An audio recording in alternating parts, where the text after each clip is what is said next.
Hello guys, welcome back to MC Moto. പൊതുവെ Royal Enfield owners face ചെയ്യുന്ന ഒരു issue ആണ് ടാങ്കിനകത്ത് റസ്റ്റ് ആവുക, അതിൻ്റെ റിസൾട്ടായിട്ട് തന്നെ ഫ്യൂൽ പമ്പും ഇഞ്ചക്ടേഴ്സൊക്കെ ഡാമേജ് ആയി പോവുക എന്നുള്ളത്. അപ്പോൾ ഇന്ന് നമുക്ക് വന്നിട്ടുള്ളത് അങ്ങനത്തെ വണ്ടിയാണ്.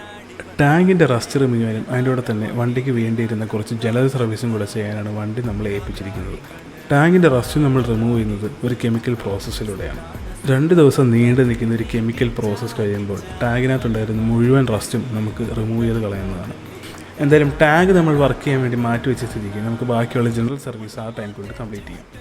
Throttle body cleaning, front fork oil and seal replacement, അതിൻ്റെ കൂടെ തന്നെ ഫ്രണ്ട് ബ്രേക്ക് സിസ്റ്റം നമ്മൾ കംപ്ലീറ്റ്ലി ഓവർഹോൾ ചെയ്ത് റിപ്പയർ ചെയ്തിട്ടുണ്ട്. നിങ്ങളീ കാണുന്നത് 2 ദിവസമായിട്ട് നമ്മൾ ചെയ്ത കെമിക്കൽ പ്രോസസ്സിൻ്റെ ഫലമായിട്ട് ടാങ്കിൻ്റെ അകത്ത് നിന്നും പുറത്തു വന്ന റസ്റ്റാണ് നിങ്ങളീ കാണുന്നത്. ഇത്രയും റസ്റ്റ് വെച്ച് ഓടിയ വണ്ടി ആയതുകൊണ്ട് തന്നെ നമ്മൾ വണ്ടിയുടെ ഫ്യൂൽ സിസ്റ്റം കംപ്ലീറ്റ്ലി ക്ലീൻ ചെയ്തിട്ടുണ്ട്. അതിൻ്റെ കൂടെ തന്നെ വണ്ടിയുടെ ഫ്യൂൽ ഫിൽറ്റർ നമ്മൾ റീപ്ലേസ് ചെയ്തിട്ടുണ്ട്. കസ്റ്റമറുടെ ഇഷ്ടപ്രകാരം നമ്മൾ വണ്ടിയിൽ എൻഗേജിൻ്റെ പെർഫോമൻസ് എയർ ഫിൽറ്ററും കൂടെ ഇൻസ്റ്റാൾ ചെയ്തിട്ടുണ്ട്. അപ്പോൾ വർക്കെല്ലാം കംപ്ലീറ്റ് ചെയ്തിട്ട് നമ്മൾ വണ്ടി കസ്റ്റമർ ഹാൻഡ് ഓവർ ചെയ്തിട്ടുണ്ട്.